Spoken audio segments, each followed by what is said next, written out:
Welcome to அம்மாவும் சமையலும். இன்னைக்கு மாம்பழத்தை வச்சு ஒரு ஐஸ்கிரீம் தான் செய்ய போகிறோம். அதுக்கு தேவையான பொருளாக ஃபஸ்ட்டு சொல்லிடுறேன். 1/2 லிட்டர் நல்ல க்ரீமாக இருக்க ஒரு பால் எடுத்துக்கோங்க. அதுக்கப்புறம் நல்ல ஒரு பழுத்த மாம்பழத்தை தோல் சீவி இது மாதிரி கட் பண்ணி வச்சுக்கோங்க. அப்புறம் ஒரு 50 கிராம் சர்க்கரை, 2 டேபிள் ஸ்பூனு கார்ன்ஃப்ளவர் மாவு, 1/2 டீஸ்பூன் வெண்ணிலா எசன்ஸ் தான் இதுக்கு தேவையான பொருள்லாம். இப்போ ஃபஸ்ட்டு நம்ம பால் காய்ச்சிக்கலாம். சிம்லேயே வச்சு பாலை நல்லா காய்ச்சிக்கலாம். பால் காய்ச்சுற நேரத்தில் இந்த மாம்பழத்தை நல்லா மிக்சியில் நைஸாக அரைச்சிட்டு வந்துடலாம். பால் காய்கிற நேரத்தில் நம்ம இந்த மாம்பழத்தை அரைச்சிட்டு வந்துட்டோம்.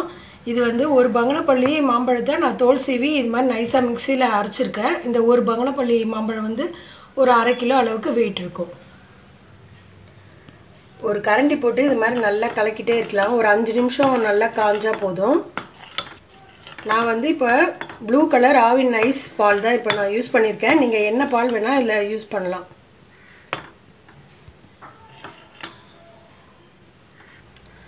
நல்ல க்ரீமியான பால் யூஸ் பண்ணிங்கன்னா இன்னும் நல்லா டேஸ்ட் நல்லாயிருக்கும். நம்ம எடுத்து வச்சுருக்க 2 டேபிள் ஸ்பூன் கார்ன்ஃப்ளவர் மாவில் ஒரு 2 ஸ்பூன் அளவு தண்ணி ஊற்றி அதை நல்லா நைஸாக கரைச்சிட்டு இந்த பாலில் ஊற்றிடலாம்.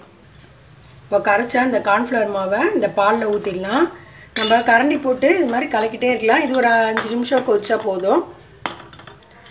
இந்த கார்ன்ஃப்ளவர் மாவு ஊற்றினோடனே கொஞ்சம் திக்காயிடுச்சு பாருங்கள். இப்போ இதிலே நம்ம எடுத்து வச்சுருக்க இந்த சர்க்கரையும் இதில் போட்டுடலாம்.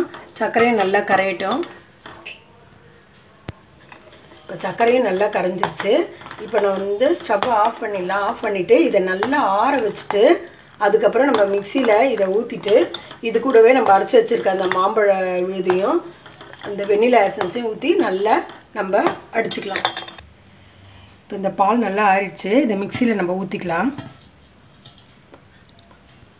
இதில் 1/2 மூடி அந்த வெண்ணிலா எசன்ஸும் இதிலே ஊற்றிடலாம்.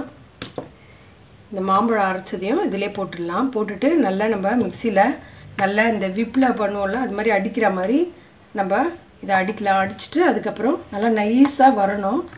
ஒரு நிறுத்தி நம்ம செஞ்சுட்டு அதுக்கப்புறம் ஊற்றலாம்.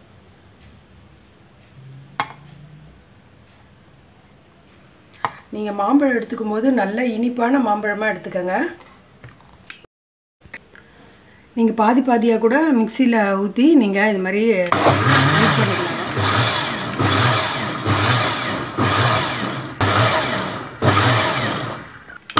நான் 2 ட்ரிப்பாக இதை இப்போ நான் அடிச்சுக்கிறேன். நீங்கள் ஐஸ்கிரீம் ட்ரே இருந்தால் அதில் ஊற்றி வைக்கலாம். இல்லைனா வீட்டில் இருக்க இந்த மாதிரி பிளாஸ்டிக் டப்பா, டிஃபன் பாக்ஸ் அதில் கூட ஊற்றிக்கலாம். நான் இப்போ இதை 2 டப்பாவில் ஊற்றி வைக்க போகிறேன். இதை ஊற்றி நல்லா ஃப்ரிட்ஜில் வச்சுட்டு ஒரு 4 ஹவர் கழித்து மறுபடியும் மிக்சியில் போட்டு ஒரு அடி அடிச்சுட்டு அதுக்கப்புறம் வைக்கணும். 4 ஹவர் கழித்து நம்ம அடிச்சுட்டு வைக்கும்போது அது ஒரு 6 ஹவர்ஸ் வச்சோன்னா நல்லா ஐஸ்கிரீம் செட் ஆகிடும்.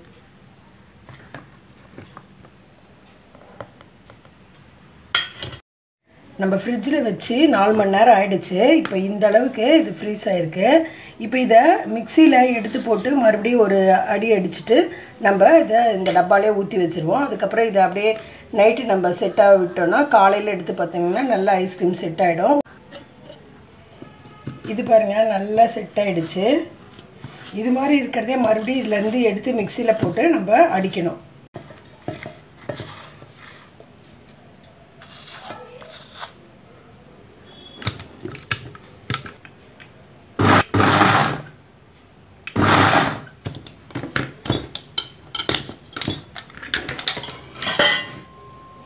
இந்த கன்சிஸ்டன்சியில் இருக்கணும்.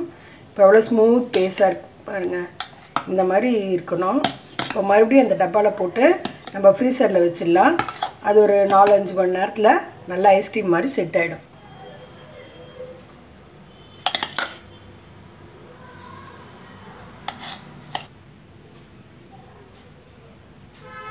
இப்போ இதை மூடி அப்படியே நம்ம ஃப்ரீசரில் வச்சிடலாம்.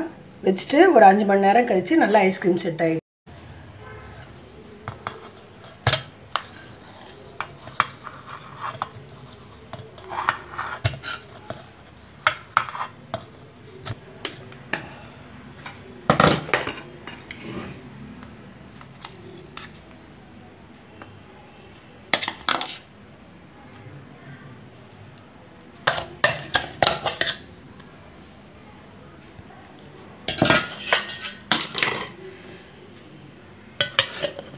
ஃப்ரிட்ஜில் எடுத்து வச்சுருந்த ஐஸ்கிரீமு இப்போ செட் ஆகிடுச்சு. எப்படி வருதுன்னு பாருங்க.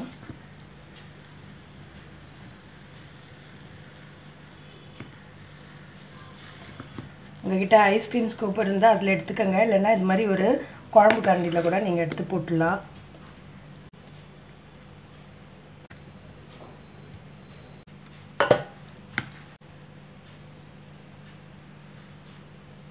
இந்த மாம்பழ ஐஸ்கிரீமை நீங்களும் வீட்டில் செஞ்சு பார்த்துட்டு எப்படி இருக்குன்னு எங்களுக்கு கமெண்ட்ஸில் சொல்லுங்கள். தேங்க்யூ ஃபார் வாட்சிங்.